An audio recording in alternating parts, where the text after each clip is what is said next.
Live from the CBW Radio UK studios in Chelmsford, this is Off the Record with Big C and his trusty companion, Stinky Pete.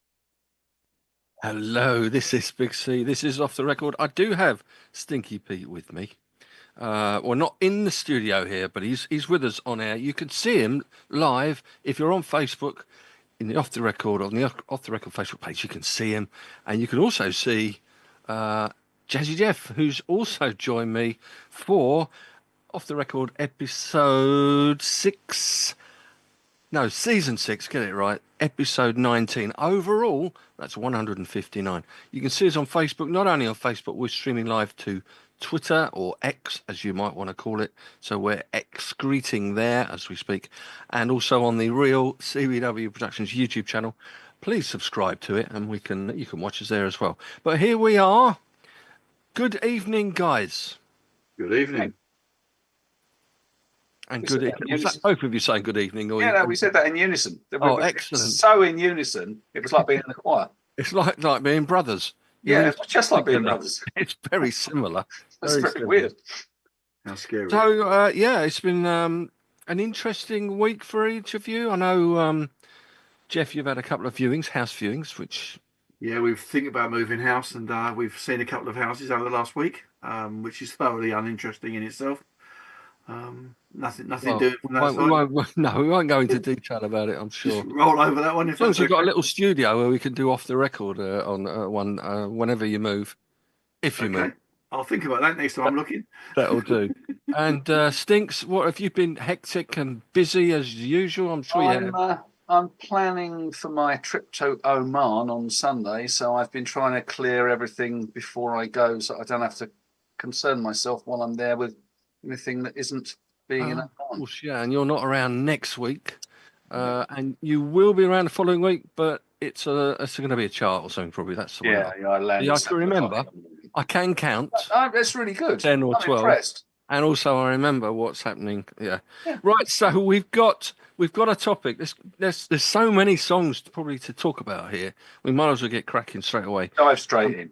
I think we should do. But having said that, before we do, the year is 1976. We can discuss singles from the year 1976. I'll get Stinks and Jeff's views maybe overall on the year in terms of numbers of singles that there are, and there's a stellar amount of them, it has to be said. I've got a teeny little bit of a quiz for 76 that you can maybe ponder of. Fingers on the buzzers. But there's a few things that happened in 76 that you may or may not know. For example, VHS was first released. 1976, the videos. I mean, do you remember VHS? Mm-hmm. Very much so. I still have some. I remember Betamax. You've probably got some Betamaxes in there somewhere, haven't you? Yeah. What else is there? 76. Well, it was the 200th birthday of our friends, the United States of America, of course. They were the bicentennial, I think it's called. So that was that year. And talking of the States, there is a question for you then. Gerald Ford became the Republican nominee, edging out whom? Do we know? John McCain? Nope.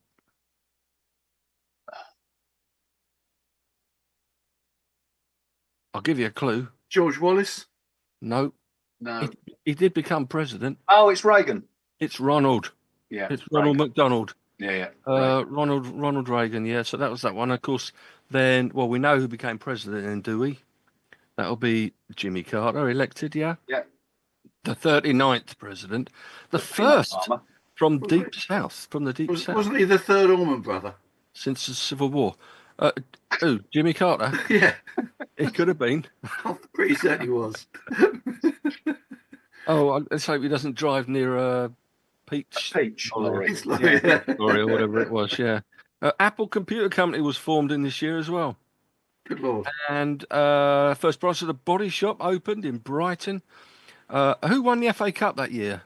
Finally, do you remember? 1976. Bit of an upset it was. I remember it clearly. Sunderland. No, but you're right. Beginning letter. Southampton. Southampton, yeah. They beat Manchester United. They did. Do you remember who scored the goal? I know. It was someone in a red and white striped shirt. You're right. Or was it? I think they played in the yellow shirt, actually, didn't they? Piss off. It was Mike Shannon. I don't think it was. No, I'm just picking a name out of the hat. I can't think. Was it But Kevin anyway, we're not really Kevin interested. Beattie? It wasn't Kevin Beattie either. Oh, we won Eurovision in '76 as well. I'm sure that both of you, if not one of you, maybe both, have got the Brotherhood of Man in your '76 singles. I'm sure. Save your kisses for me. Well, it's in my shout-outs. It's not actually in the top. All right, it has to be mentioned. Well, It's a fantastic song. Well, we'll talk about that later. You only liked it because they whipped their kit off halfway. No, through. that wasn't them. Oh, wasn't it? No. No, that was Bucks Fizz. Oh, I was close. Get it right. Keep up. All right, I'm sorry. I don't do Eurovision. Got to keep up with Eurovision. Giggles. Anyway. All right. Okay, so 76. What about it then? I think you were saying before, Stinks, that it was you think it's your favourite or top year for singles now? No. What? Okay. 1976 for me was. We've had this conversation before about how music and your memories are so closely linked together, and you have these things that are sparked off by music, and you go, "Oh, what was it?" Okay, so for me, 1976, Long Hot Summer.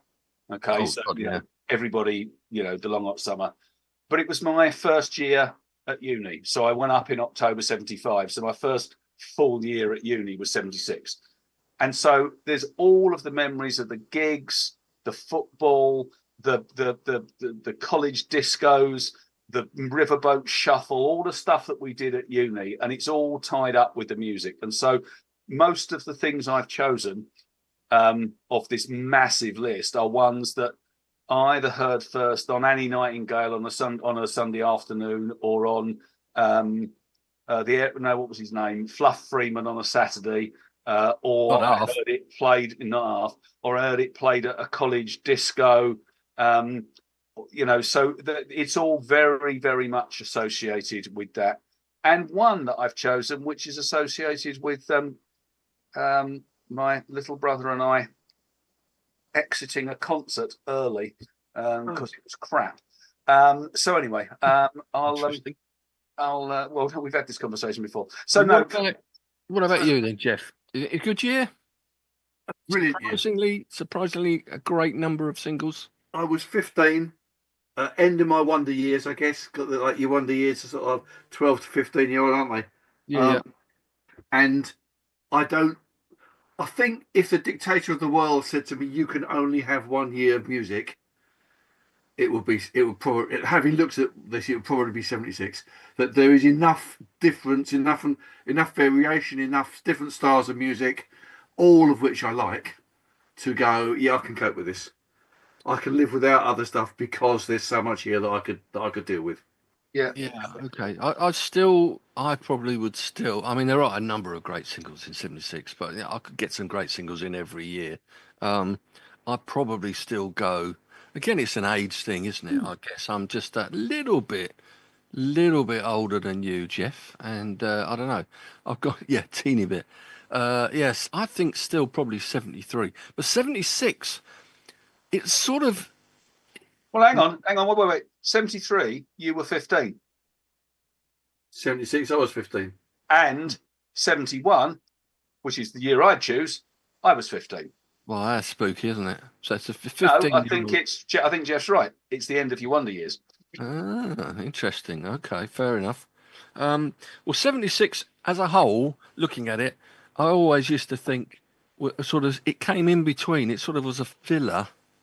Between 75 and 77. Yes. Yeah. You took the words right out of my mouth, as Meatloaf said this morning on the radio. That sort of glam, that sort of link between glam and then you had punk, and you had the disco boom, and the soul started coming in, there soul music. That didn't really come until 77. Yeah, but the soul, like Barry White's and the 3 Degrees and the Johnny Bristols and whatever, they, if you pardon the expression, they sort of came in. Bristols, under no circumstances. They came in. But 76, there was some pretty dodgy pretty dodgy, gimmicky records, I think, that made number one. I mean, I'm thinking, and I'm sure that neither of you would have the Wurzels, for example, in your lists. No, but I did Well, note. number I one. did After you- note that the Wurzels were there, and I thought this is an ideal opportunity for you to trot out your story Once again. blocked by the Wurzels. After your rant about the Wurzels, I daren't. You haven't got the Wurzels, have you? You haven't got the Wurzels, have you? No, absolutely. No, all right. No, actually, I've already posted it because it's still funny. When when I used to post songs on Twitter, I put one on. I don't know what it was, and I just said the Wurzels. I keep forgetting how incredibly awful the Wurzels were. Truly, I said, and within a little while, I received a tweet back from the Wurzels saying, we find that people don't really notice once the cider's flowing. I thought it was a good answer. Great answer. That's a Fair very good play. answer. Fair play. So yeah, the Wurzels aren't in my list as well. So I'm sure that we're going to overlap with a number of these singles, which is Well, great. I've got a load on here which I think the rest of others of you are going to choose. So I'm deliberately choosing ones which I don't think you are going to choose, bar one. So All right. Well, let's go, Jeff. Kick us off. Okay, What have you let's got? start with my all-time favourite ever song, Really? which happens to have come into this year. yeah, Number one at my birthday weekend in mid-February. Not my birthday, but my birthday weekend. American. I don't know. If we do this for too long, it will take us all night. Shall I just say what it is? It'll be a lot easier. Go on. December '63. What a night. What a night. Yeah. Frankie Valli and the Four Seasons without Frankie Valli singing. No. It's the drummer. It's the drummer Gary- singing on it. Forget his name. Gary somebody. isn't it? Gary Polchi. That's him. But it holds a place in my memory. I don't know if you remember this, Colin, whether you're too old. There was a place in Snaresbrook called Rovsco's Disco, No, I don't. which we used to go to. It's behind the Scout Hut in Snaresbrook. And all the girls would be up one end, all the boys would be up the other end. Never the twain should meet. Of course. And December '63 was in the charts and was there, and it just holds that moment in my memory. But actually, as I've got older and listened to it more as a song, not just a memory, it's a great build. It's a fantastic tune, and it's happy and sultry all at the same time. And it's got everything. So yeah, it's my favourite song. So if I have to be nailed to the cross and told which song to listen to, it will be that one. It'll be that one. It is a great song. I mean, I wondered whether or not one or either of you would go for Like it. I absolutely knew he was going to choose it, which is why You put a haven't. star next to it on the list because Oh, obviously I've got a star next to it my on my list. extras, but yeah, I haven't included it in my But for me, 10 or again, whatever. going back to this thing about your memories, Yes. this was one of the songs that got played at the college discos. Every single college disco, doesn't matter whether it was a midweek one or a weekend one, that was one of the ones that was always played. So again, it's got a very dear place in my heart for the same reason. Yeah. It's one of those songs that it doesn't matter how many times we've had this conversation, and no doubt we'll have it again later tonight about bow rap. That actually you get bored listening to it, but this is one of those songs. It doesn't matter how many times it gets played. Agreed. I put my ears up and I'm there every single time. And singing along and singing along. Singing along, it just makes Gary. it feel good. But you can't not sing along to it. You can't. You're right. No, it's one of those songs where it just says "sing to me." It's the drum start and the It piano. is. It builds it. It builds it up, and then wham! It's not wham because clearly they weren't about then. But not Wham. Definitely not Wham. Thank and God it's for and it's Small there, Mercies. and it's got everything that you would want in a pop song. Pop song. Yeah. Yeah, Frankie Valli right. does sing on it actually, but only in the In the bridge. bridges. Yeah, that's right. Yeah, but it's the drummer. I think he went on to sing that. Maybe the next one, which is probably also from '76, Silver Star. I think it was '76 as well. Silver Star. That's a good song, but it's Yeah, not it's as much on this. not a bad song. Yeah, had a few around there. Like Rhapsody was another one. I always used to sing Vaseline for some reason. Rhapsody. It sounded like he was singing Vaseline. Isn't that one the one she moved in down the hall? That's the same era as well, isn't it? Possibly, don't know.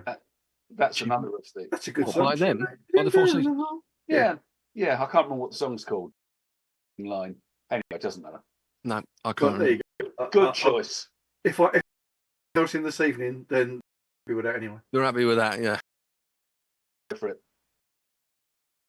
Okay, well, I'm going to go with the very obvious one. Everybody knows what this is, and this is the link back to what I said earlier. So it was number one between the 24th of July and the 28th of August, and it is Don't Go Breaking My Heart by Elton John and Kiki D.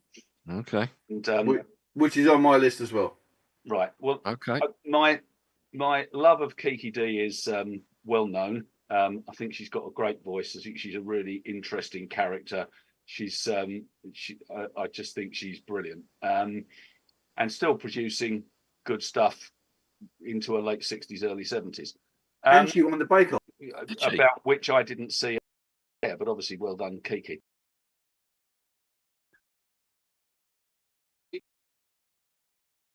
First number one. First number one, yeah. First number one, yeah. His first solo number wasn't first, until about 89, but yeah, that's right. It Got was to number one here. It was his first number one. And hers. Yes. Definitely hers. Her only number one, I suspect. Yes, her only number one. Yeah.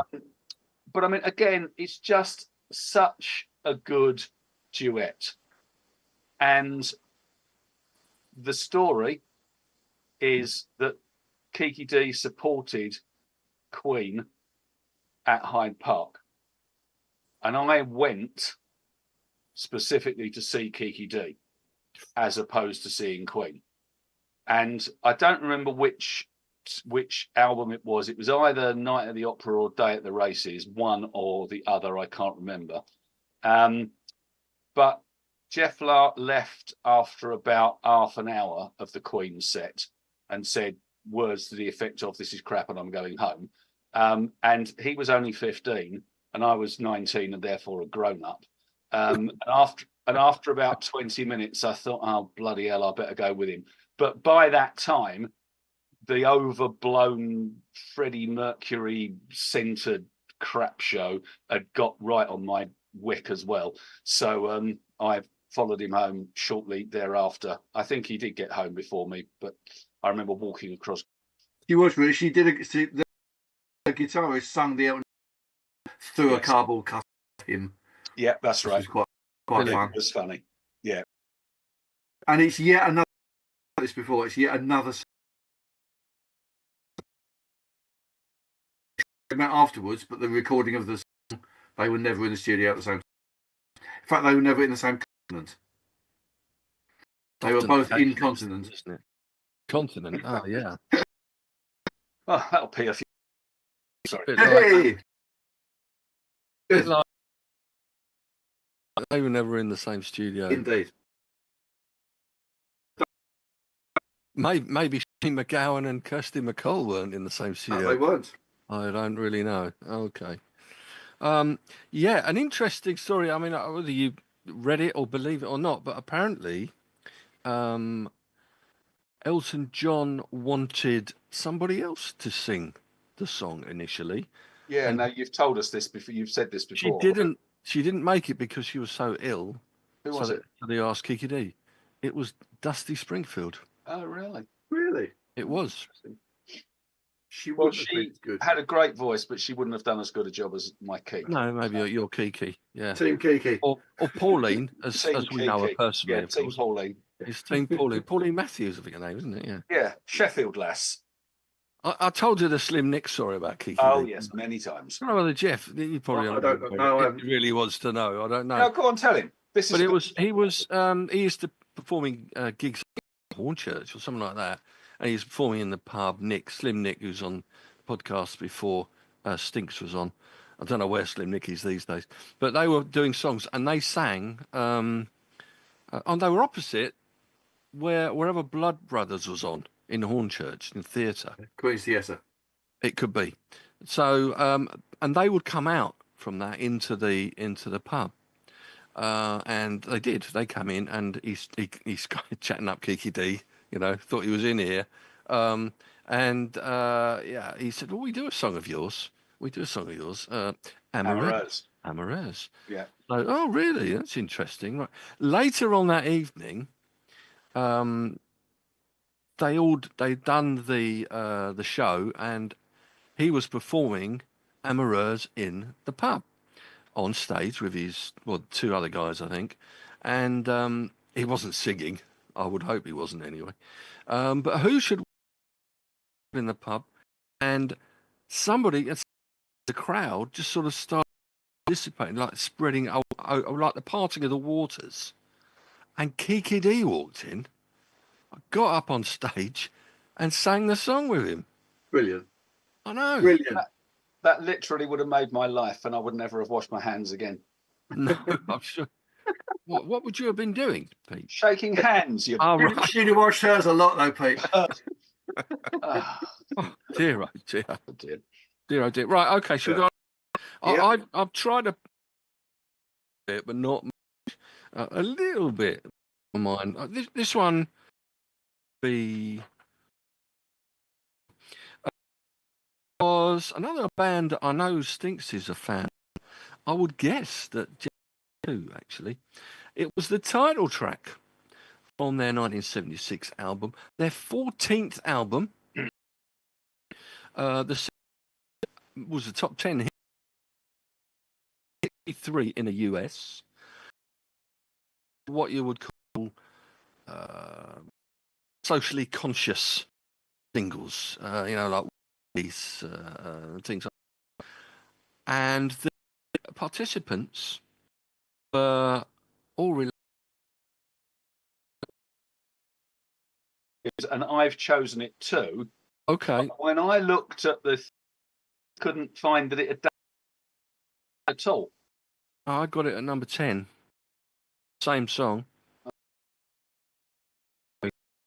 You know who it is anyway. Ernie. Yes, go on. I'm going to guess Harvest of the World, Isley Brothers. You're right. Yes. Okay. Well, I'll double check. So Ernie Isley. So many of them. Mark Kelly and Who is it? Rue.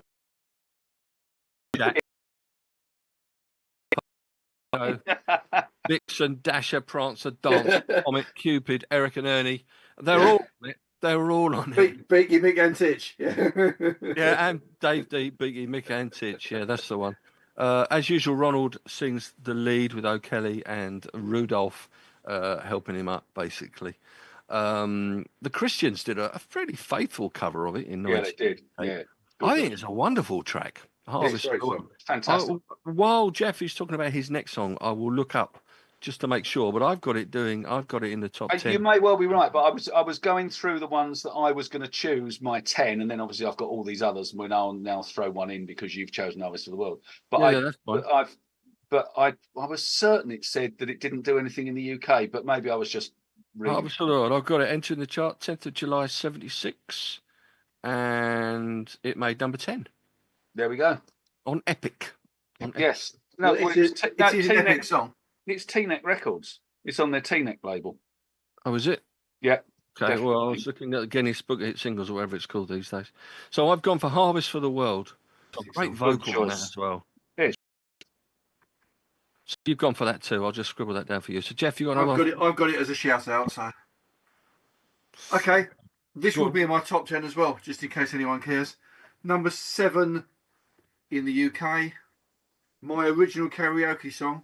Not that anyone cares about that, and you should never have to hear it because I can't do it now because it's too high. Oh, it's not country pop. Country at its pop. Country pop at its brightest. Like recently, in the not too distant future, not too distant past, used for a Barclaycard advert. There, sadly. Country pop, and it was a number 7 hit. It was. Any clues? It's before they started doing double entendres. Okay, hang on. Dr. Hook and the Medicine Show. No. They did double entendres. Oh, what if I said you had a beautiful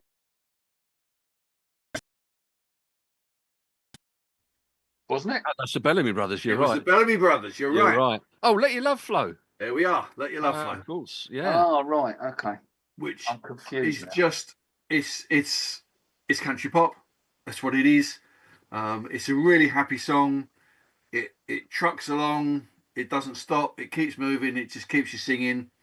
And why not? I love it actually. The Bellamy Brothers.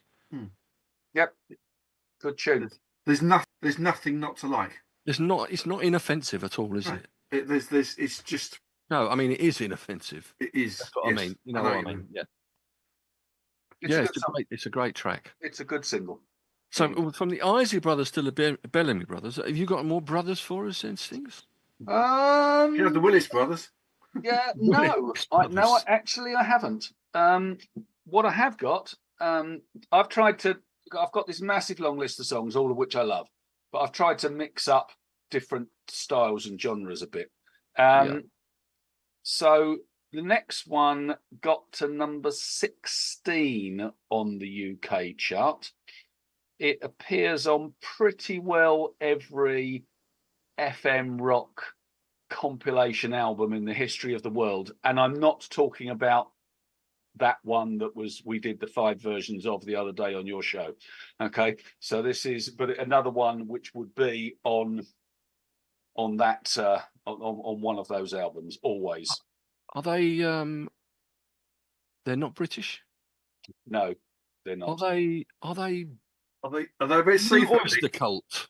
The Blue Oyster Cult. Oh, Yes. he shoots, he scores. He shoots, he scores. Well, I did give you a pretty great clue.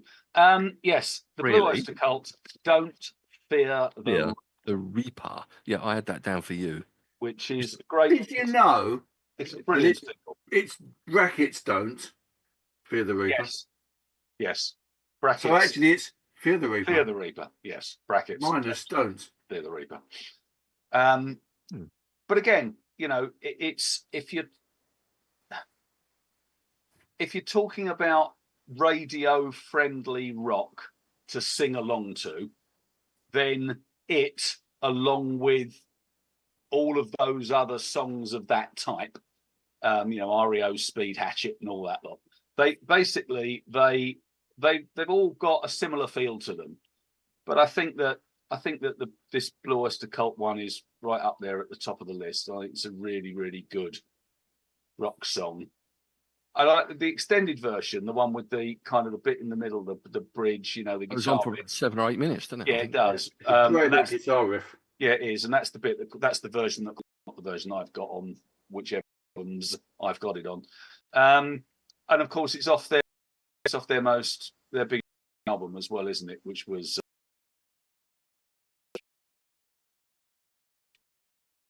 so. The album was 7, or was it one of those? Yes, it was. On here. Agents of Fortune. It's a Fortune. That's it. Yeah. It's the bloke. He's got a moustache and a kind of Gordian haircut, and he's holding a deck of cards. That's the chap. Yeah. And is that one of the most superb crew where they have Motley Crue. Motley Crue. Put Motley Crue. They put the only because they thought it looked cool, and because Motor, you sort of understand Motor ahead, couldn't you? I mean, I don't know how to pronounce Blue. Well, where's the umlaut? What on Blue Oyster Cult? On the O. Right. Okay. Yeah. Oh, yeah. Oyster Cult. Okay.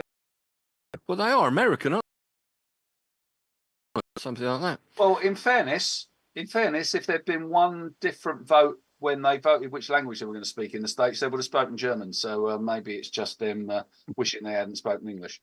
All right, okay. I'm just going to get this out of the way because you've already mentioned this particular band, and I'm going to. Bohemian Rhapsody wasn't out, you'll be pleased to know, in '76, although it was in the charts. I'm going for their follow-up single, which I think is a wonderful pop song. John Deacon's song, his finest moment as the bassist player. He also plays a Wurlitzer piano on it, as well as the bass, and is a prominent role in the song. It came out in June 76 from the Night of the Opera album. Number 7 hit it was here, number 16 in the US. It's, oh, shall I just say what it is? Yeah. You're My Best Friend. Oh, that's sweet. Thank you for saying that. Yeah. No, I was talking to Pete. Yeah, You're My Best Friend. Are both of you sneering at that prospect? I'm sneering at Queen generally, so yeah, I'm afraid so. It's a great song. I have a different opinion to Pete as far as Queen's concerned. I think they've done some really good songs. I don't like Freddie Mercury as a character, and I think that taints my liking of his music. Although that's really stupid of me, and I accept that. No, it's not at all stupid. But they've done some really good. They've done some really good pop songs. I just find them a little self-indulgent on occasions. But that's not taking away their status in the pop culture. Well, this is a John Deacon song, and I mean, they were pretty impressive, Queen. I think they're probably the only band that could say that every member of the band had written a number 1 single, either here or in the States. Cool. I believe. I might have just made that fact up. I think Ed Sheeran it sounds like the kind of thing you could make up, to be honest. I did well then. You did. I did well. But You're My Best Friend, Queen. And I know Sarah loves the song as well, so that helps. But I just love it. It's a happy song. It's interesting because we I don't know how we are now, 6 down, are we? And so far, pretty much they've all been happy songs. Happy songs. Have we got any sad ones? Well, we have coming up. I've got a couple of calls. Go on, Jeff. Go on, give us something. Okay, well, I'm going to go back to the brothers' side, if that's okay. Yeah. I was astonished that Pete didn't have a brother here coming through. But I'm going to go number 5 in the UK in May. Quintessential folk song, rock ballad, folk rock ballad. One of the first songs I learned to play properly on the guitar. Not that anyone cares about that. And not the highest charting song in 1976 written by these people. Oh, Sutherland Brothers and Quiver. Sutherland Brothers and Quiver, Arms of Mary. Arms of Mary. Yeah, Didn't even know that was 76. Didn't cross. Which I think is a lovely song. It's a brilliant song. It is. They wrote, of course, Sailing as well, which Mr. Stewart took to the number 1. Which Thinks hates. Which I hate as well. Yeah. Although their version of it's really good. Yes, their version's great. It's just Rod Stewart butchered it. I don't hate it.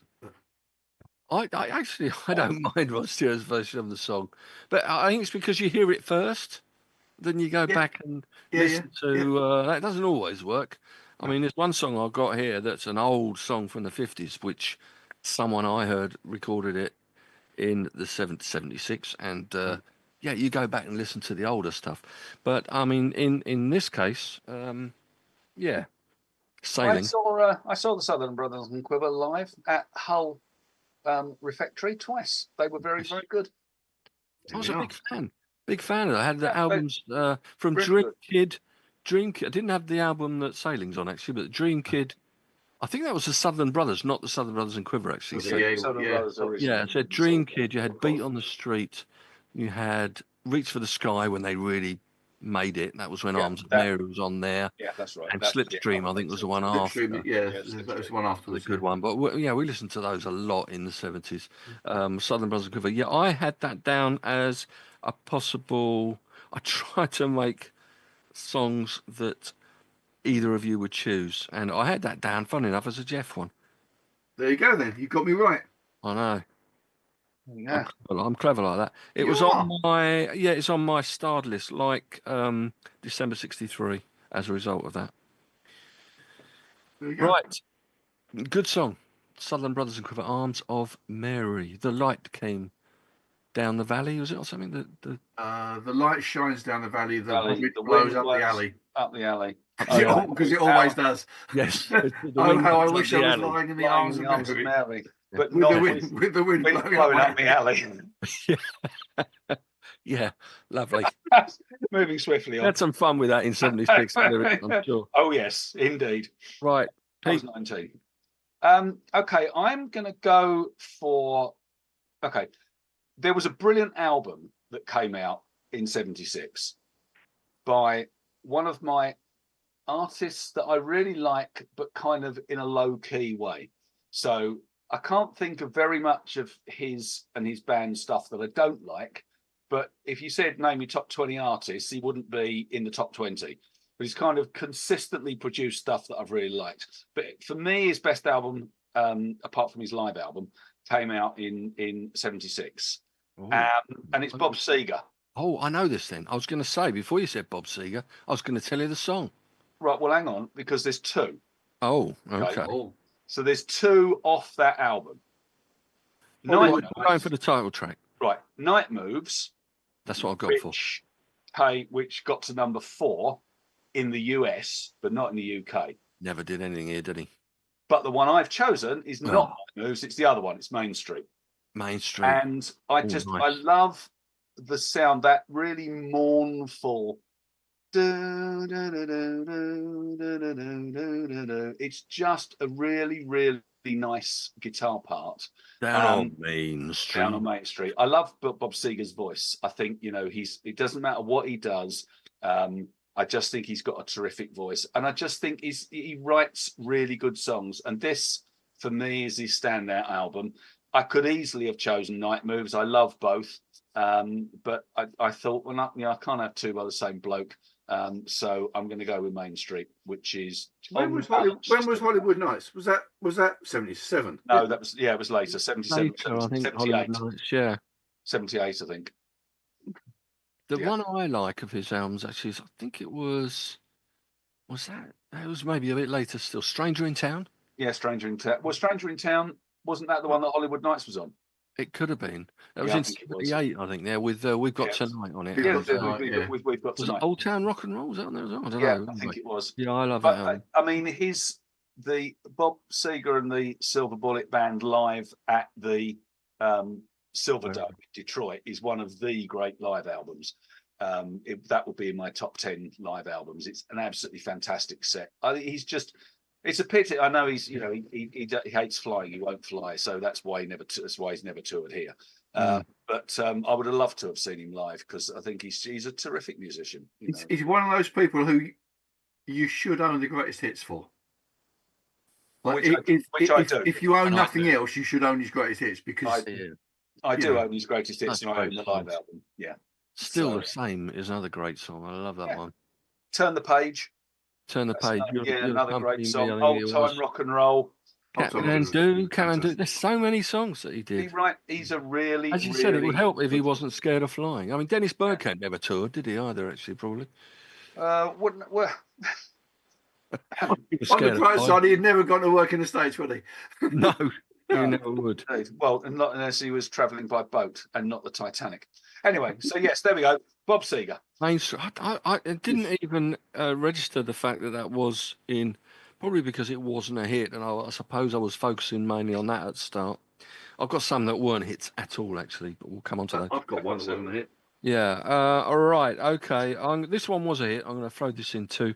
Whenever I have these lists, whether it be albums, whether it be songs, singles, or whatever, you'd always find one of these in there, as Stinks would say. I'm sure he would admit. For me, this came from their 6th album. It was the first single from it, and it got to number 4 here in the UK, and actually got to number 13 in the US. One of the great pop songwriters of all time, I think. From Birmingham. In Birmingham. That'll be Electric Light Orchestra then. Will be the Electric Light Orchestra. So what have I chosen? First of all, I wrote down Evil Woman. That was on my list. The first one I wrote, but then I noticed that it charted in early '76, but it came out in '75. So I thought, let's go later on in the year. So from a New World Record, first single, Living Thing. Good song. Good song. Good song. With I'm sure you'd like to know a little bit of there's a lot of augmented chords in it apparently. As Is it? yes, as a G augmented, Excellent. which adds Maybe- apparently adds a bit of tension and uplift to the song. No, hang on. Right a minute. We're now talking about uplift as well. Has it been silicon? Has it been silicon implants? Yes, it is. There's nothing like an augmented chord to uplift. No, you. there's nothing like it at all. It is the Electric Light Orchestra's equivalent of a boob job. Yeah, it's a great album and it's a great song. I think Living It is Through. a great album. And the Beautiful South did a beautiful version of it actually. Yeah. On one of their covers albums they did a few Yeah, years ago. I did. There's somebody, presumably not Susie's sister, somebody called Patty Quattro. I thought you were going to say Banshee then. No, Patty Quattro, who had Step uncredited back vocals. from the jacuzzi. Step back from the Yeah, jacuzzi. don't mention the jacuzzi. I mentioned it once. I think I got away with it. Got away with it. Uncredited vocals, especially the higher and higher parts. That was Patty Quattro, apparently. But they had another couple of great singles from it as well. They did. Actually, Great I album. probably, I might prefer the other two singles from it, funnily enough, but they were from 77. Rock Aria, That's a good song. which is a great song, and with the opera singer making a bit of a boob at the start of the song. Do you know the one? It's not on all issues of it, but it's on the album where she starts, oop, and you hear her go, oops, and she comes in again, and then and Jeff Lynne just left it in. And of course, one of my favourite ELO songs, Telephone Line, is on there too, but they are both from 77. So Well, I've gone for Living Thing for one of mine. Okay. Excellent. Nice. ELO. ELO. Yeah, we're going up north again. What you got, Jazzy? Okay, I'm going to give you people will get this in a matter of seconds, I would think. UK number 10 in November 76. First chart success for this person. Here's a lyric. With a friend I can smile, but with a lover I can hold my head back. I could really laugh. Just take my hand and lead me where you will. No conversation, no waving goodnight. Oh, good Lord. Take My Hand line seems familiar. If I give you the next line, you'll get it because it's the name of the song. Oh, well, the only, Is it a male It's singer? a silky jazz folk ballad. is it a Brit? Oh yeah. Yes, ish. Irish. No. It's a Brit. It's a Brit. Let's just go with it's a Brit. It's a Brit. And it's not male. A female folky Jazz folk. Very definitely jazz folk. from 76. Very, very definitely Are jazz we folk. talking? No, that wasn't 76. I'm thinking Judy Zook or something like that. But Are we talking Joan Armour plating? We are talking Joan Armour plating. okay. Just make love with love and affection. Love and Affection. Great song. Great song. She's just brilliant. I mean, everything she does is brilliant. Yeah, I agree. But her ballads are just superb. I like to think, having chosen the Tracy Chapman debut this morning, I like that one. I like to think that Tracy Chapman sat there and went, "Yeah, I'll be the American Joan Armour trading." See, I think there's a lot of similarity in some of their songs. Yeah, there is. Yeah. Also from Birmingham, though, isn't she? Like Jeff Lynne. She's from St Kitts, isn't she, originally? Which is why I said, but Got a Birmingham accent, though, isn't she? Or not? yeah, she comes from Birmingham. It's all intent and right. purpose. She comes from Birmingham, but she's She she's from St hails Kitts hails from St Kitts. Okay. yeah, she's just got one of those voices that I could very happily just listen to and wallow in. Yeah, Oh, I'd another one of those. forgotten that was 76, but that is a beautiful song. I absolutely love that. Great. Yeah, Love and Affection. All right. Pete? Okay, well, I'm going completely different genre now. Are they from Birmingham? And are they brothers? No, I don't think they're brothers, and they're You not failed. from Birmingham. What they were was number 16 in the UK chart. Again, like Blue Oyster Cult. Or Blue... Oh, I've got a number 16 as well. oh. Right. Okay, so the number 16, it is for me, and I'm very happy for people to tell me I'm wrong. For me, it is disco's defining moment. Same ones I've got. Disco Inferno, Tramps. By the Tramps. absolute banger.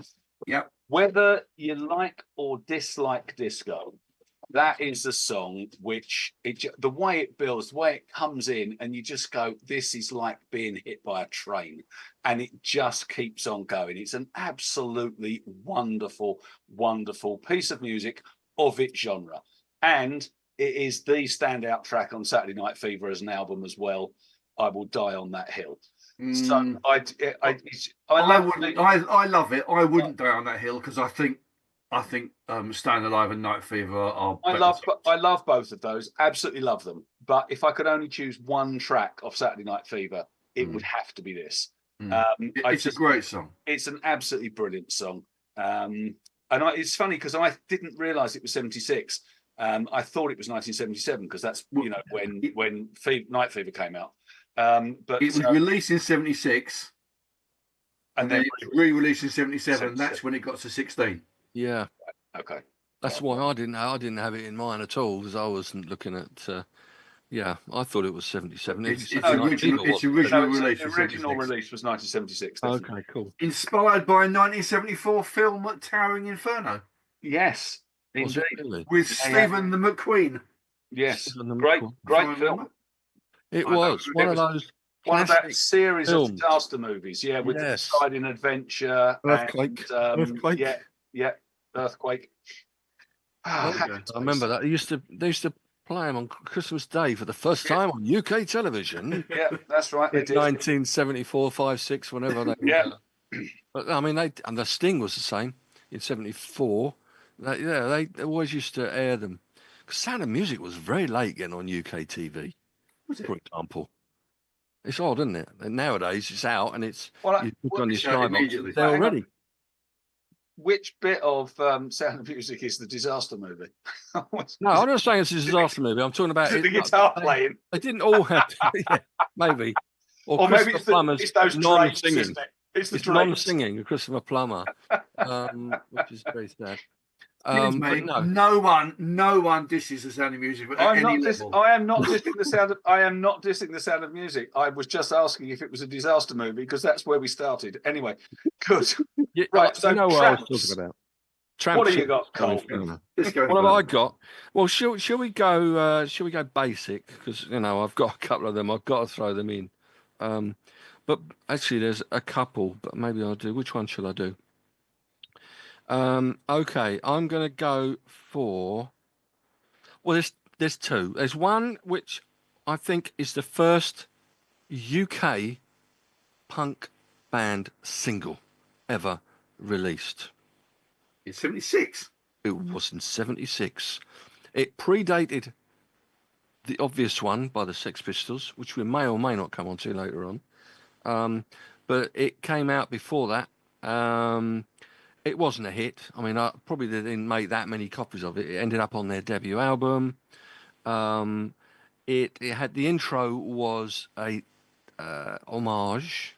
We had to get an homage in every podcast. That'll be done. It's an homage. Isn't that French for cheese? Yes, that's the one. Yeah, smelly cheese. That's the one. With the opening line of the it's song. It's a stinky cheese, yeah.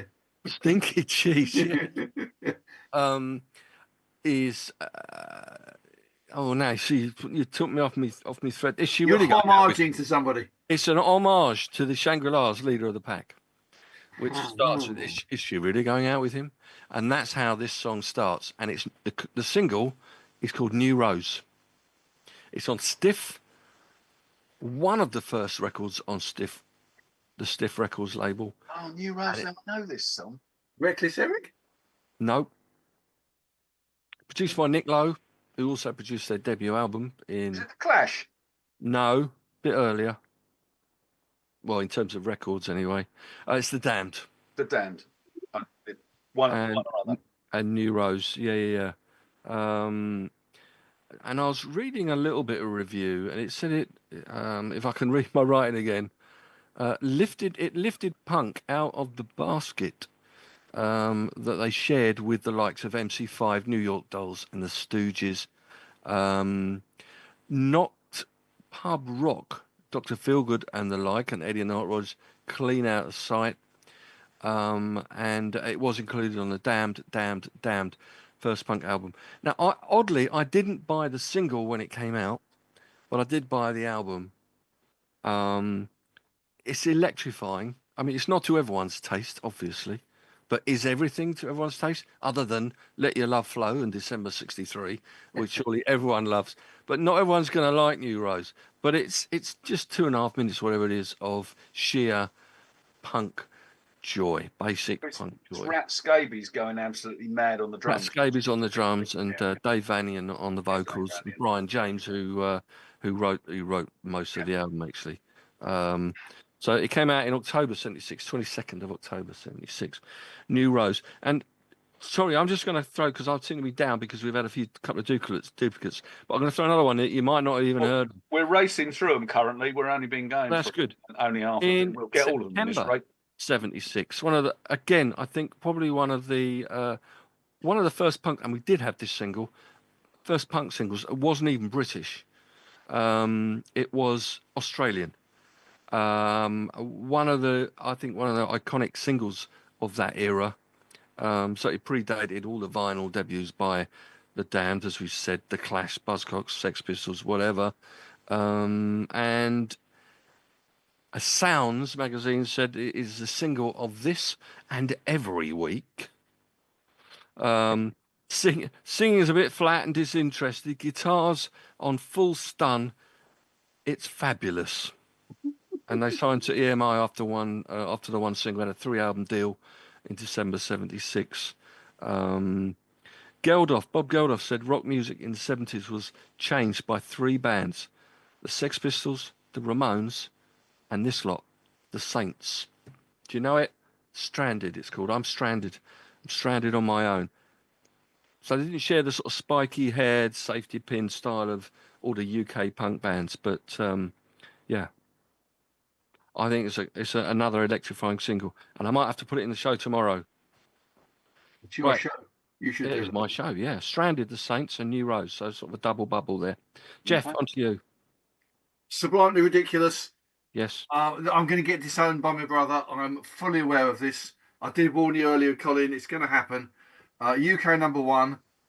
August. I know what you're going to choose, and you're not going to get disowned. Yeah, I'm not going to disown you because it's on my list too. Blimey. Well, blimey. Pretty much number 1 in the whole world. Like, literally pretty much number 1 in the whole world. In '76. In '76. Wall of Sound style of production. Oh, right. No, this is a different song. Okay. Bass line that is got this great little double beat which just moves it all along. It's the best pop song probably ever written. I absolutely love it, but I love the band that produced it as well, and I do that unashamedly. Is there a parent album that might give it away to us? Or? If there is, I don't know what it's I called. don't know what it is. I don't care about the albums that much. All right. Oh, don't tell Stinky Pete that.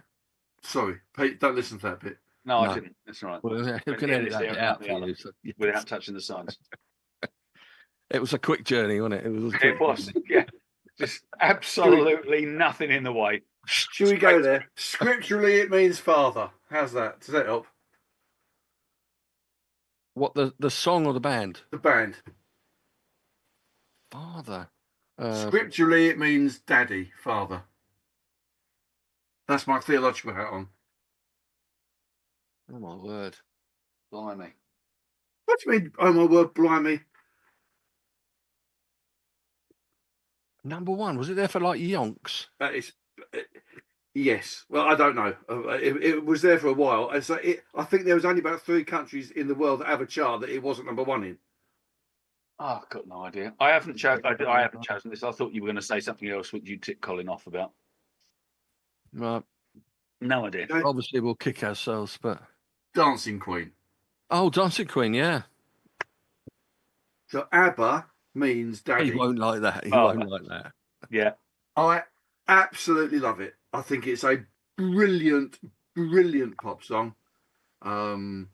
It's really well produced. It's really well written. There is nothing about it that is not good. and I will die, quote, upon that On hill, that hill. unquote. You can't go 1976 without it. You can't not mention it. It will go on in eons to come. I looked at all of the ABBA songs in 1976 and thought I wouldn't choose any of them. So there we go. It's what it is. Yeah, I think there was another couple from the same album. Yeah, there were. Yeah, there was a number. Money, Money, Money was Money. Yeah, which is not anywhere near as good, but still a great song. Knowing Me, Knowing You, was that? I think that was later. You played that earlier. I was there. No, played that earlier. Did you get You must have done. I did, absolutely. Good. But anyway, I just think Dancing Queen is an exceptional song. Exceptional. I was going to pick you up on your grammar there, but thank you. Thank you for doing that. I was going to do it as 11 o'clock at night. Punishment for you mentioning ABBA, but anyway. They're great songwriters, I think. They're magnificent. You can't ignore their talent as songwriters. Really like the popness of it, but they can write a great. Excuse me. Did I at any point say they weren't great songwriters? I 100% agree with you. They're great songwriters. The girls' voices are superb. I agree. The production on it is just exceptional. I agree with all of that. I just don't like the songs. Period. The production is superb. Sound like Gerald the Gorilla talking about Demis Roussos. Demis Roussos. The production on that is amazing. For 1976. Yeah. When we didn't have all the computerized stuff that we've got now, the production is astounding. You like it? I do like it. I unashamedly like it. Now, this is an interesting point. Did you like it in 1976? That's a really good point. Okay. Yes. But I would never have admitted it. No, it's one of those, isn't it? Well, ABBA are a bit like that, aren't they? But I think there was a lot of that in those days. There was a lot of because I was 15 and like you're too cool to be sensible, and I was never actually cool, so I don't know why I bothered to try. No. But I would never have admitted it. But it wouldn't have stopped me singing it walking around the school corridors because it's one of those tunes that you can't not. Dun, dun, dun, dun, dun. But like singing Dancing Queen in the school full of boys is probably not the best thing to I was going to say, if you were walking down the corridor singing Dancing Queen outside the sixth form block, you'd have had your head stoved in. Bloody Nora. But there we go. But yes, I did like it. I did. So okay, yeah, cool. Well, I bought not the Visitors, Arrival album. It was on, wasn't it? Yeah. I did get the album when it came out, so that must say, yeah, didn't mind it. Okay, Dancing Queen, ABBA. I dare say you haven't got an ABBA song in yours. He's got his head in his hands. I've been disinherited, but it just means I haven't got a bigger debt when he dies. You know that GIF of Ben, what's his face, who plays Batman and various other things, which we use all the time. Oh yeah. Yeah, that one. Like that. Yeah, exactly. That was me. I was there. I was doing a human GIF. Right. Okay. Well, very good. ABBA. Yes, love them. Very talented. I'm going with a number 11 in the US, a number 51 in the UK. I know what this is. Oh. Their song was in the charts around about the same time as Elton and Kiki. And the first time I ever heard it was being played before whoever was before Elton and Kiki came on stage at Hyde Park. Steve Hillage? No. Yes. Oh, was it? Oh, sorry. You mean Steve Hillage was who came on? Right. Okay. Yeah. Yes, Steve Hillage. Right. So before Steve Hillage came on, they always play stuff, don't they? This was played, and it was the first time I'd ever heard it. And it is by, I would argue and contend, America's only vaguely prog rock band. Kansas. Yes, Kansas. Carry I on. was gonna say Carry On Wayward Son, yeah. Carry On Wayward Son. Off the album Leftover Tour, which I still think is one of the great album titles. And it's a really good album, and it's a really good song. And I've always liked it. It's another one like Don't Fear the Reaper, and the one that I haven't mentioned but we'll throw in at some point, Yeah. which is on every single one of those types of albums. And so it should be, because it's a really, really good rock single. So I would argue, not that I have to argue with you, I would argue it's probably the better of all of them. I agree. Yes, not of the other one, but certainly Which of other one you're talking about? But the rest of that group. Yes, I agree. Absolutely. Yeah, it is. So there we go. Easy. Kansas. Dorothy. Follow the yellow brick road. Yeah. Off to see the wizard. Off to see the wizard. Good band. Right. Okay. I'm going to give you. I'm going to raise you a song that was number 2 in the UK. I'm not sure. I should have checked this out. What stopped it from getting to number 1? Number 30 in the US. Released in August '76. It was from his 7th album, which I would tell you the name of the album, but you might know it from that. It was the second of 3 singles from it. One of which, the third of which, was a double A side that actually stopped God Save the Queen from getting to number 1. Controversially, that would be a godsend in and of itself. So I wholeheartedly applaud the release of this single. I can neither confirm nor deny that. But it's his own song, pretty much entirely over the chord of an open E. It was about a friend of his, a gay friend who was killed in New York City. Ah, I know, Ballad of Georgie, Rod Stewart. Killing of Georgie, yeah. Killing of Georgie, parts 1 and 2. Yeah. He had a few singles that year as well. And I wondered which one to choose. Another single was Tonight's the Night, which was, I think, the first one from it. The second one, which was the double A side, I don't want to talk about it, and which is the Danny Whitten song, of course, Crazy Horse. Yep. And the other side, First Cut is the Deepest, which is a Cat Stevens song. That double A side got to number 1 later on, but this was in between. So it's sort of a semi-fictional gay guy, friend of Rod's apparently. So when George comes out, some great lines in this song actually. And when Georgie comes out as gay to his parents, his mum cries, and his dad utters the line basically, "How can my son not be straight after all I've said and done for him?" So he was cast out, headed off to Manhattan. Became one of the toasts of the Great White Way over there. He falls in love. He was telling Rod Stewart apparently in '75. He said he's fallen in love, and he was attending an opening night in off Broadway, I think it was, walking arm in arm. He meant no wrong, and he was set upon by some thugs, and he dies. I presume he's talking about Switchblade, so I presume he was stabbed, but he dies when he hits his head on a sidewalk cornerstone. It might be a bit of poetic license on the song. I don't really know.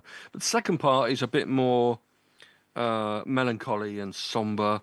And I think I mentioned this on the wireless either this morning or yesterday, where he's singing, "Georgie, please stay, don't go away."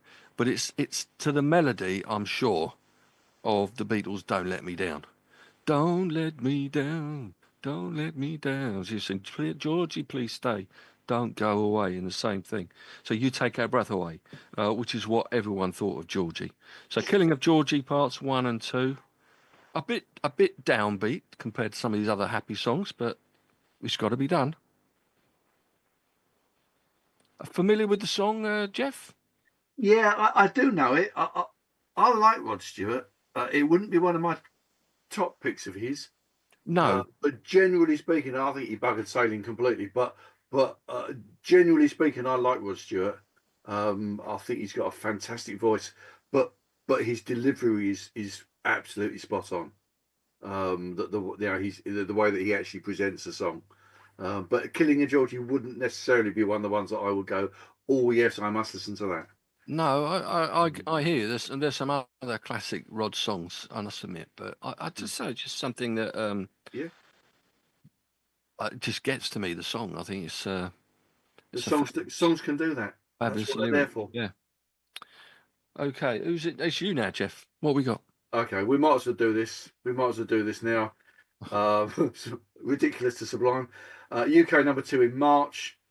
Damn those Wurzels. Does that help? Damn those Wurzels. So it would have been number 1, but for the Wurzels But for the Wurzels. in '76. Isn't this? I might have this wrong. I don't think I have. What month was it? March. Perhaps I've got this wrong. Perhaps I've got this wrong. I don't think I have. No, you I've might got not this have wrong. done. I can't even think what was. Go on. It's a Any rebuttal. any more It's a clues? rebuttal song. It's Wings. Silly Love Songs. Silly love songs. Oh yeah, This cool. was the one I thought you were talking about before. I've got that Oh. on my Jeff list. It's also on. I was going to choose it, but I knew you would, which is why. I love Wings. I love the Beatles. The Beatles are fantastic. I've always loved the Beatles, but I'm a McCartney man rather than Lennon or Harrison. And I thought Wings was superb. Wings Over America was one of my Desert Island albums. Let 'Em In, which was also 76, Also a not number quite 2. as good as this. Huh? Also a number 2, in fact. Also number 2, yeah. Yeah.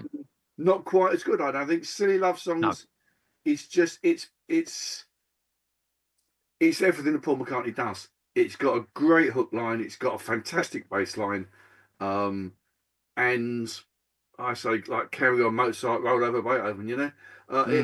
He is the modern Mozart. He just writes such good tunes. And that's what lyrics. puts him, for It's me, the, above the other 2. Say again? That's what puts him above the other 2 for Yes, me. indeed. It is. I mean, I know he's been around for a lot longer, but he can just write a melody about fictitious people as well, probably a lot of them. Yeah. Whereas Lennon was much more personal, and he's a bit more it was a bit intense. hit and Lennon. miss with some of his songs. Lennon seems to be full of angst. Yeah. Whereas McCartney's just kind of like, we've got a life to live, you know. Mm. for me, the reason I didn't choose it is because I knew you would. But of all of the songs of this year, it's the one that I remember being on the radio all of the time. And when I was, in the student accommodation and was listening to the radio, or when we went out on the jukebox, it was everywhere. And it's just a really, really good pop song. I absolutely love it. And I as I say, I would have chosen it, but yeah, great song. Have you heard John Pizzarelli's version? No. Okay, you need to listen to it. John Pizzarelli is a jazz guitarist. He's done a whole album of McCartney covers, one of which is this. Watch it on. Actually, if you watch it on YouTube, it's because you can see the way he plays, and it's just fabulous. I don't know whether it's true or it should be. When people apparently McCartney has said, everyone was saying, all you ever do is write silly love songs. So he wrote a song called Silly Love Song. No, that's true. He said it's just the way he is. It's a rebuttal song. Yeah, it is. Yeah, I'm with you. Everyone says, but what's wrong with that? No, indeed. That's the line. What's wrong with that? I'd like to know. Yeah, indeed, yeah. And here I go again. I'm going to write another one. Again, yeah. And he does it well. He does do it well. Can't argue with it. In the same way as in '72, I think he had a couple of songs that were banned by the BBC. Right. He had Give Ireland Back to the Irish and Sea Moon. and then Hi Hi Hi, which is like drug references, which they can't have. So he thought I might as well write a nursery rhyme. Yeah. So he did. Mary Had a Little Lamb, and that wasn't banned. And it got to number 9, I think it was, in the charts. Right, Stinks. If you haven't got silly love songs on your main list, what have you got? Well, I just didn't choose it because I knew he would. No. have chosen a UK number 6 from one of my favourite bands of all time, one of my favourite singles, one of my favourite albums, and it is a song by Bruce Springsteen. Blinded by the Light. Blinded by the Light. Yeah. By Manfred Mann's Earth Band. By Manfred Mann's Earth Band. Much better version than Bruce Springsteen. Much better version, I would say. Than Bruce Springsteen's. The whole album's brilliant. Doesn't have a Duff track on it. It was one of the ones which, when I bought it, I played to death. But again, I just remember Blinded by the Light being on the radio all the time. And again, so from the point of view of memory of that year, then it was very much part of it, and something I still play very regularly. Album and the single. Quite long, isn't it? Yeah, but it's not. I don't play it for that. I just, it happens to be. The No, best. I wasn't implying that. It's the best track on The Way album. probably their best album, maybe their second best album. So not Watch, is it? Is it Watch? No, that no, was it's on Blinded by the Light. Blinded by the Blinded by Light. the Light was the name of the album. Oh, okay. Yeah, it's the one with the. Oh no, it wasn't. No, it wasn't. No. Forget I said that. Roaring Silence is The Roaring Silence. Yeah, that's the one. Yeah, the Roaring Silence is the album. All right. Okay, I've got one. I'm sure that one or both of you may have this in your list. March 76. It was a number 6 hit. From their third?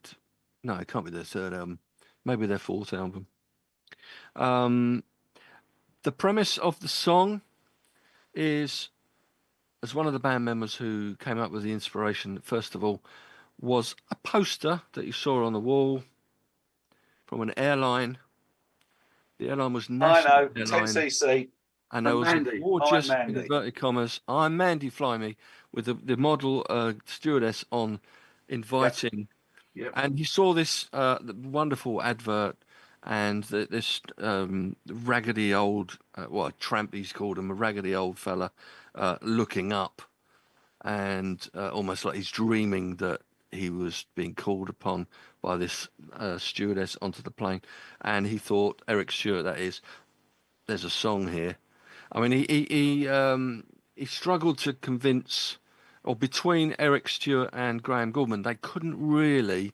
They wrote some verses, got some chords together, but it wasn't really getting together. It wasn't really gelling. It was only when Kevin Godley, the drummer, got involved, and he sort of, well, you've got to break up that sort of simple melody a little bit, and he a couple of absolutely storming guitar solos were thrown into it to link them all. One was the first one played by Lol Cream, the second one played by Eric Stewart, and there's just the top of the harmonies. pops. Sorry, On top of the pops, didn't all 4 of them play acoustic guitars? But the bit in the middle. that rings a vague bell, actually. Yeah. I'm sure they all 4 of them played acoustic guitar on it. Yeah. Fun fact, Yeah. 10cc absolutely stank the place out at Nebworth. Did they really? They were shocking. Oh no. And they came on after Leonard Skinner and before the Stones, and they took so long setting up and so long arsing about that everybody was in a bad mood by the time they played. They were terrible, and by the time they finished and the Stones came on, it was like 11:30 at night, and we didn't get out the car park until 5 o'clock in the freaking morning, all because of 10cc. So much though I like their songwriting, I've basically hated them ever since. All right. Okay. Bit harsh. It's a great song. It is a great song. The sort of harmony, the shifting harmonies, and the different time signatures as well, weren't they? Like twisting between the. Well, it was clever. It's a really clever song. Almost really like clever song. prog-like, one might say. Yeah, absolutely. Yeah. And the way it all How comes Dare back. You as an album is a little more that way. Yes. And How Dare You is the Art for album. Art's Sake's very much of that ilk as well. Yeah. But then they come back to the original melody, and they with the when they pulled me from the wreckage and a body couldn't be found. Was it in my mind? It seems I had a crazy dream. I told them so. But they said no, no, no. I'm Mandy Fly Me 10cc. Was that album before the original soundtrack or after? No, after. After. I thought it was. Right. Okay. Yeah, that was 75. Yeah. So neither of you had I'm Mandy Fly Me? No.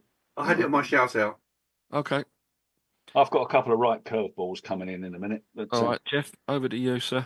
Okay, this one didn't chart in the UK. It was it was ranked 30th biggest hit of the year in the States. It's a cover of a cover. It was played here. Fun fact: it was played at a White House reception for the Queen in July 1976. To much aghast, because it was decided that it was far too silly a song, far too not correct enough a song to have been played. It's a bit of a Disney-esque song. Not Combine Harvester, is it? Huh? It's not what? Combine Harvester. Combine Harvester by the Wurzels. I've got a brand new Combine Harvester. Can you imagine Americans getting their head around the Wurzels and then plying the Queen with cider so she enjoyed it? Indeed. That would have worked. That would have worked. What? This lady, this is a couple. This lady, in my eyes, can do no wrong. She has got a beautiful voice. And the hit that you will know of, that was a cover as well, was by America. But this is Captain and Tennille's version. Oh, okay. Yeah, Love yeah. will keep us together. No. No. Oh. Muskrat Love. Muskrat Love. Yeah. Muskrat Love, yeah. Beautiful song. And it's a really, I mean, it's a great song. It's America covered it. I can't remember who wrote it now. But they did a cover and they used this little, like in the middle of it, there's a little synth part that's supposed to sound like mating muskrats. Well, why wouldn't it? You know. Indeed. But sorry, hang on. No, stop. You mean people have laid at the side of a riverbank to listen to muskrats mating in order to work out what sound to put into a song? Clearly. And they're called Captain when it's not actually their name. No. But it's just, I mean, it's a great song anyway. And as we go back to this memory thing, don't we? Yeah, absolutely. Like there's something that in my mind from that year, and I can't place it. But there's just something. I own it on single, which was relatively unusual. There's just something about it that made me go, I like this. It's, you know. In fact, I knew that version before I knew the American version. Well, I definitely had the America version on the greatest hits. That would have been probably 75, 76 time. It was. That's the album I've got. Yeah, History, I think it's called, isn't it? History. Yeah. But there you go. Muskrat Love, Captain and Tennille. Okay, cool. Well, I'm now going to cheat again because I'm going for a twofer off the one album, and then I'm going to focus in on one of the singles. This is, for me, one of the great English singer-songwriters / vaguely folky, rocky musicians. I don't think he's done very many bad songs, ever. Most people would say this is his best album. I'd probably agree with that. And what I love about him is that he writes songs involving obscure characters from history, amongst other things. He's a real history buff and writes songs where you go, that's a strange thing to choose to write a song about, but it kind of works. And it is. I was thinking it was Paul Simon before you said all of that. No, he's English. You did say that, yeah, that's true. That would have given it away. Al Stewart. Oh, Year of the Cat. Right. So Year of the Cat, which is now, I think, is a brilliant song. The album's brilliant, but the Year of the Cat is a great song. But I haven't chosen that one. I've chosen my favourite Al Stewart song, apart from Nostradamus / The Road to Riyadh, which is the big epic-y 20-minute thing, obviously. But so I've chosen On the Border, which is an absolutely brilliant song. And again, it's one of those ones where the way it builds, you know, at the beginning, da, da, da, da, da, and then it comes in, and I love the words.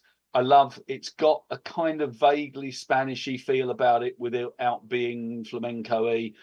I just think it's a really, really, and it's not very long. It's 3 minutes. It's just over 3 minutes. But I just think it's a terrific pop rock single. It's it's excellent. So I could have chosen either, but I think on balance of his singles, On the Border is my favourite. It wasn't a big hit, was it? No, it wasn't. Year of the Cat was a relative. That was the big hit, yeah. But, Big-ish hit, yeah. No, I think On the Border was top 40, but I don't think it did much more than that. But I just think it's a great, it's a brilliant album. I love the album. I've got it on cassette, and I've got his greatest hits album, which that's one of the albums I play more than anything else, because I just think he's really talented. And yeah, it just in the UK, not many UK not didn't many have a hit with people it. write songs about panzer divisions and Lord Huntingbury and all the rest of it. But anyway, so yeah, Al Stewart, Year of the Cat. Well, sorry, Year of the Cat album, On the Border. Yeah, Year of the Cat was a 31 he got to in the UK, but that was the only hit he had actually. Yeah. Maybe On the Border was a top 40 in the States, perhaps, I don't know. Right. What do we have next? All right, I'm going to go for one that wasn't a hit either. Another one of those from an album that I listened to all the time when it came out in '76. It was their 9th album, talking country rock again, like Jeff was earlier. No brothers involved, though. What? I know, no brothers involved. Came out in October '76. It did make the singles chart in the US, but only 94, so not a massive success. Written by the founding member, and the lead vocals were written by the founding member, Rusty Young. The band ring a bell? With the lead vocals by Paul Cotton and also Timothy B. Schmidt. Oh, okay. Three Eagles. No, yeah. Rose of Cimarron, Poco. Rose of Cimarron, Poco. Poco. Poco. Yeah. It wasn't a hit, but I've gone for it. Oh, it's a wonderful great song. song. Absolutely love it. This is about a supposedly real life character called Rose Dunn in the Old West, in Old West lore anyway. When she's only 15, she was known for a romantic involvement with the outlaw George Bitter Creek Newcomb in the closing years of the Old West. Now, a friend of Rusty Young's, I don't know whether you know the guy Stuart Margolin or Margolin, I think his name is.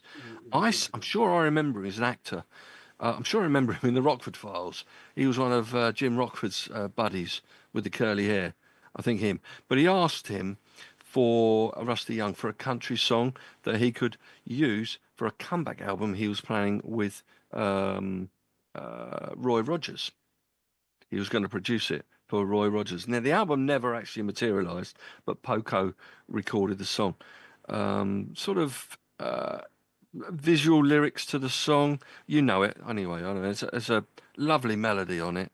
My favourite Poco song. And it's Rusty Young's favourite song of his. He's very proud of it. Emmylou Harris covered it on her Cimarron album in '81. The single was unedited in the UK. Maybe that's why I didn't get anywhere. 6 minutes 42 seconds for the single length, which is quite long. And the guitar solo to die for me. It's one of those. Oh, it's brilliant. Where the hairs on the back of your neck stick up when it comes. Absolutely, it's a great song. I love it. Poco, Rose of Cimarron. From the album what they did that got used in Bones. That was They did another really good song that was used in Bones in the TV show. But they came out when the guy died. They came out of the pub singing it. Never watched Bones, but yeah, they had a few. Series, I don't remember. It's very good harmonies between them. Yes. Right. Okay. Not much to say on this one. UK #1 in July. This was one of my choices in our grab ass one a little while ago. Oh. I should Oh, remember this really. I should pay attention. if you paid attention, like your life would be so It less would interesting. be. It would be better, wouldn't it? 76. A bit of a smoocher, a bit of a slow Bit of a dance. smoocher. Number one, Is this Barry White? no. Very lush production, very high singing voice. Okay. If you leave me now, Chicago. Oh my word! Right. Yeah. That's my word. that's on my list of ones that I thought you might choose, and if you didn't, I would. So Yeah, it's just I would say we talked about it quite a lot last time. It's a great song for what it's meant for. It is. What it's meant for is a great thing to be meant for. and was a regular feature at the end of student discos. Well, it would have been in those days. It was a regular feature at the end of every disco. Yes, indeed. But in 1976, in the long hot summer, yes. Yeah, absolutely. Yes. It pushes all the right buttons for that genre. It absolutely does.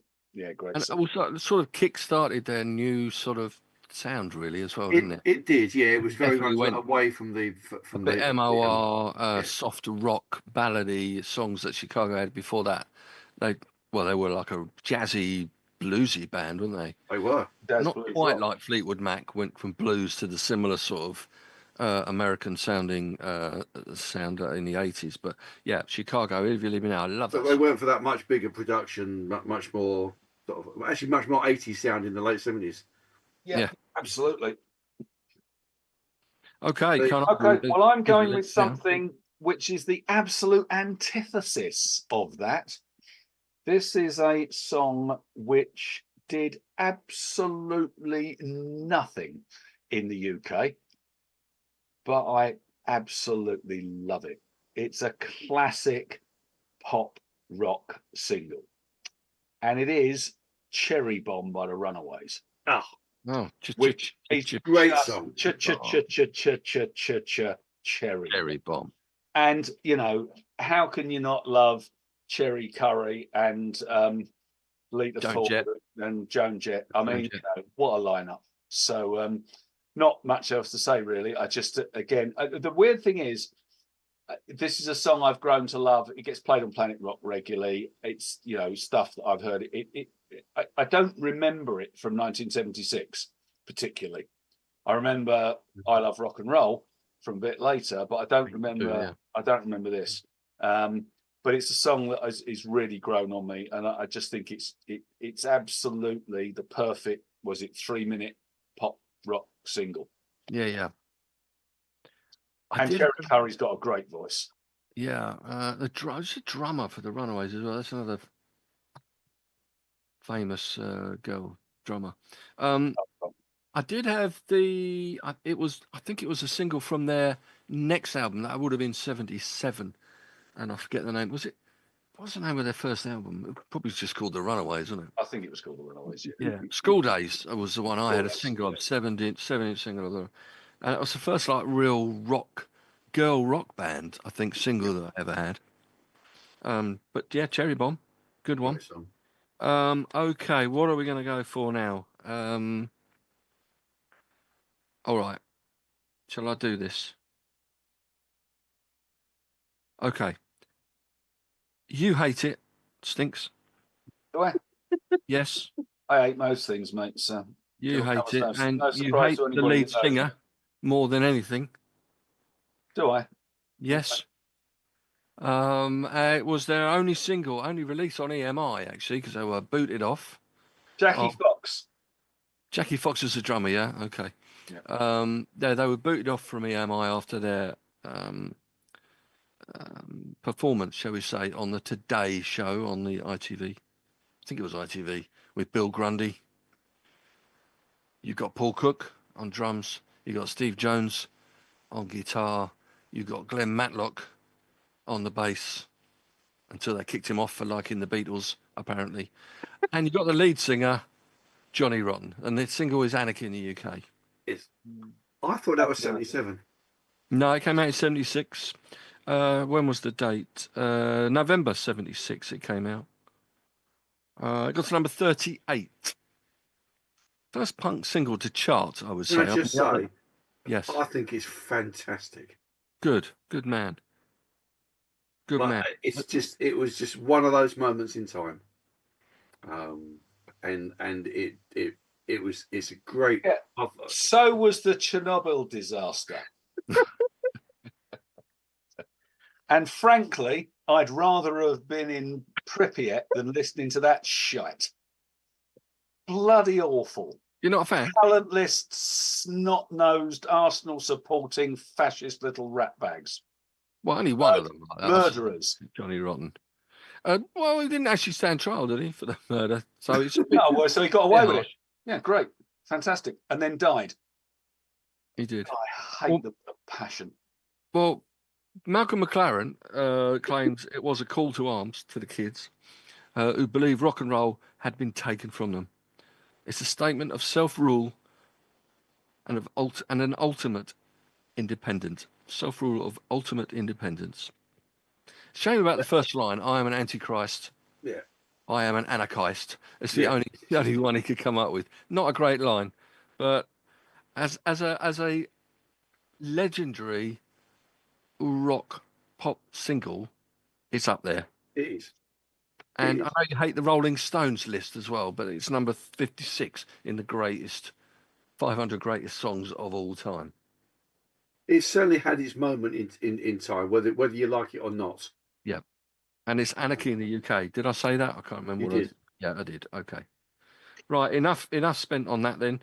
So what do we got left? Well, I'm kind of like out of ones that I've done a lot of research on because Pete's had some of them, and so have you. Okay, but let's just go with this one.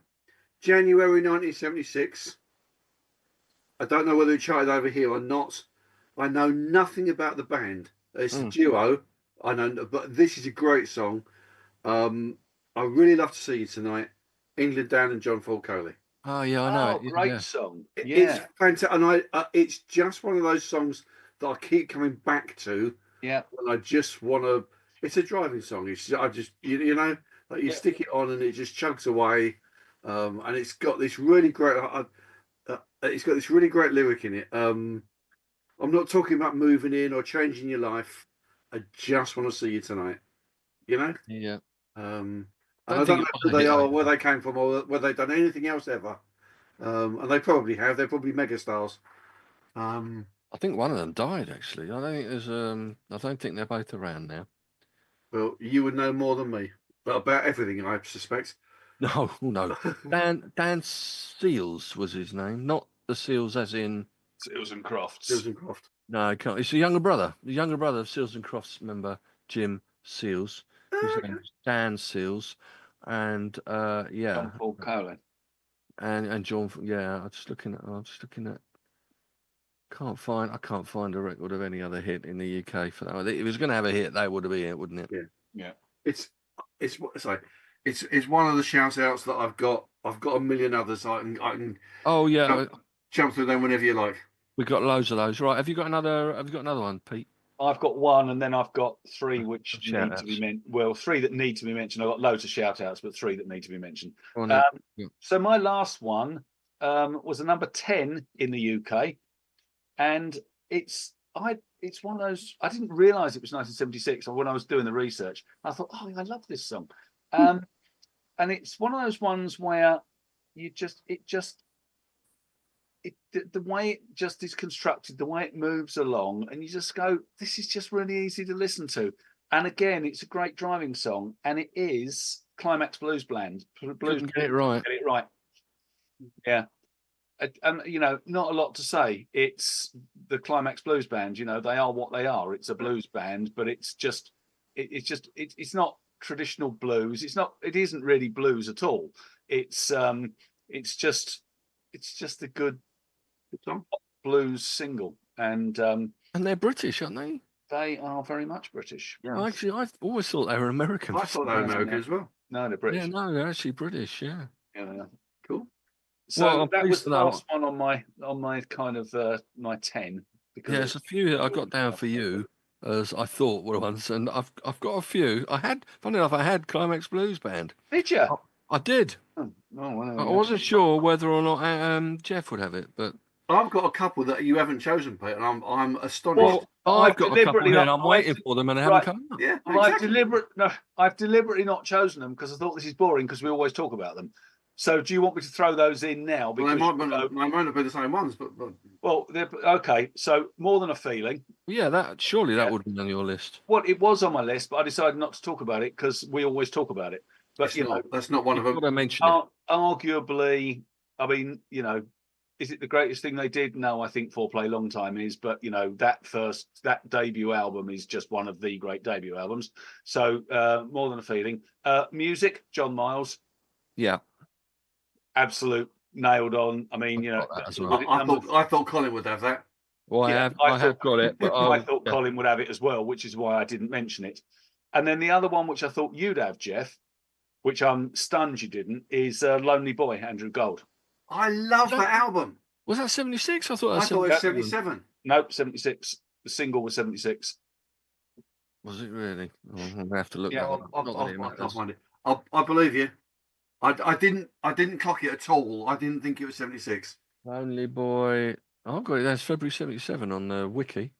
No, 76 according to what I was looking at. Well, anyway, it doesn't really matter, no, because none of us. I think I might have a day in actually. It's just fabulous. The whole album is just immaculate. Well, I think I've had 9, so I actually have got another one to go in. I might well have had music, but now you've mentioned it, I won't bother.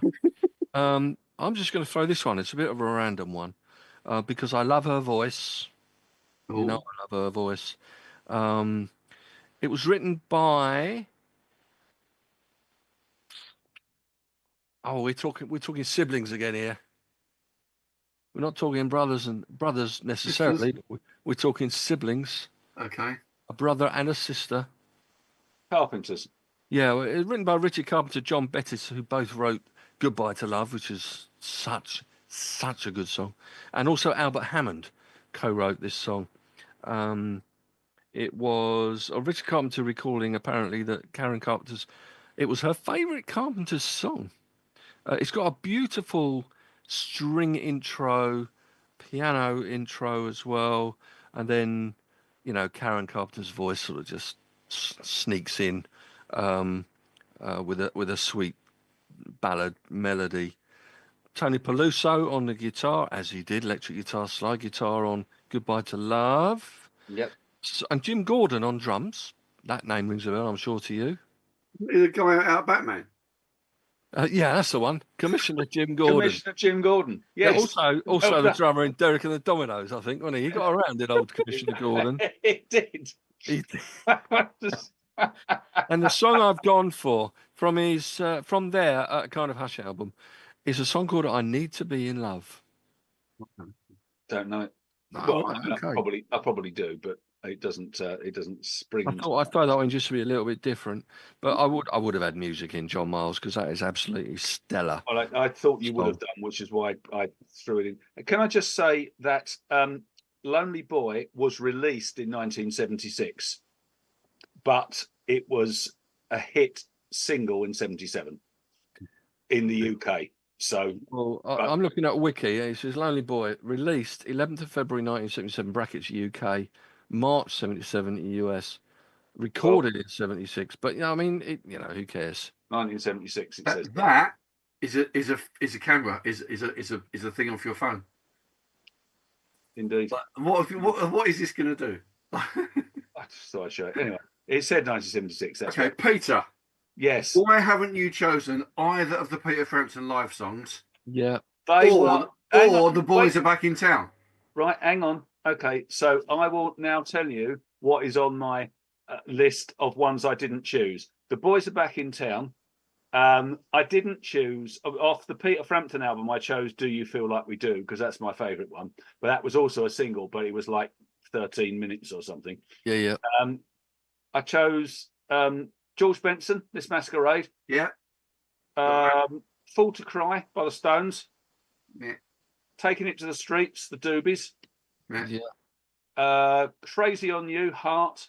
"Detroit Rock City," Kiss. "I Wish" / Sir Duke, Stevie Wonder. And the other one, which I was sure you were going to have, Jeff, and I can't believe you didn't, "Low Down" or "Lido Shuffle" by Boz Scaggs. Right. Okay. So I chose on my shout outs. I've got "It's Over" by Boss Gags. Right. So that's why I didn't choose Lowdown. Right. So Okay. we played Lowdown on the show a couple of days ago. Yeah. Right. So I chose "It's Over." Oh, Right. this match great. We've talked about this before, Colin. How's That by Sherbet? Sherbet, yeah. Brand New Key by Melanie. Love that song. Fly Like an Eagle, Steve Miller Band. Let's Stick Together by Brian Ferry. Oh, God, there's so many. Mahogany by Diana Hangover. Ross. Oh. Love Hangover, Diana Ross. Jolene. Yep. Can't Rubber Get By Band. Without You. Rubber Band Man. And Blimey, yeah. Pièce de Resistance. And if Neil is listening to this, I apologise yet again. Convoy by C.W. McCoy. Good old Convoy. Yeah. I didn't put Disco Duck down. No, Thankfully. for that we are very, Rick very Dees grateful. and the cast of idiots will be most upset about that. Definitely. Well, it's a matter of interest. See, I had Anarchy written down for Jeff for some reason. And rightly so. I had 50 Ways to Leave Your Lover. Was that this year? Well, I thought it was. Steve, Oh, yeah. have you? I've got Get Midnight quiet Train to to try Georgia.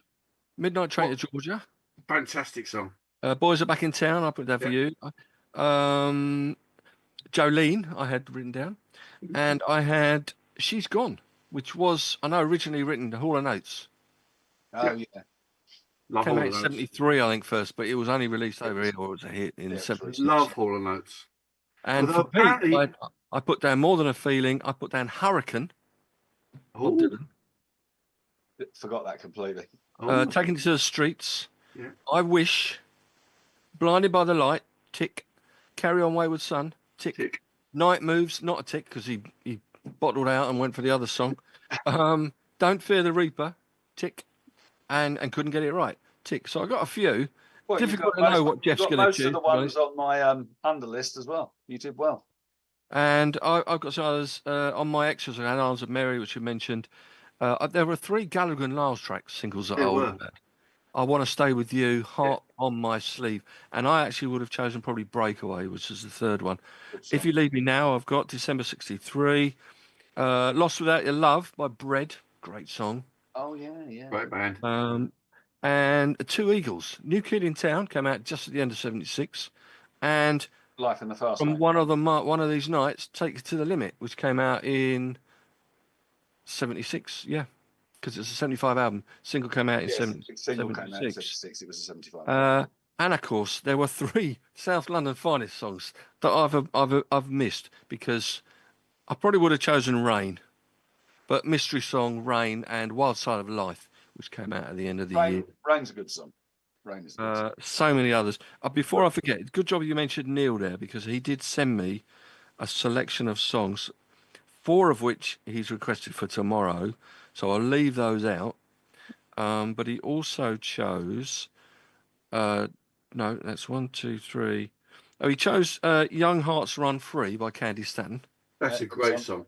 which I played the other day. So I said I'll played it take that today. off of my top 4 and play the next one. So the other was Full to Cry, Rolling Stones, I'm Mandy Fly Me, Tennessee Sea, I Want to Stay With You, Gallagher and Lyle, Yeah. Boys Are Back in Town, Thin Lizzy, You See the Trouble with Me, Barry White.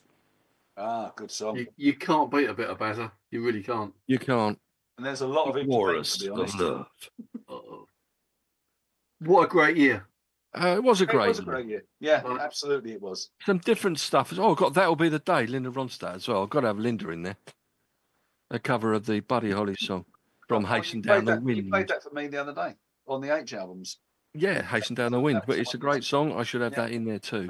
That was the one you played. So And I think I've exhausted all of these, so I think we probably better terminate it.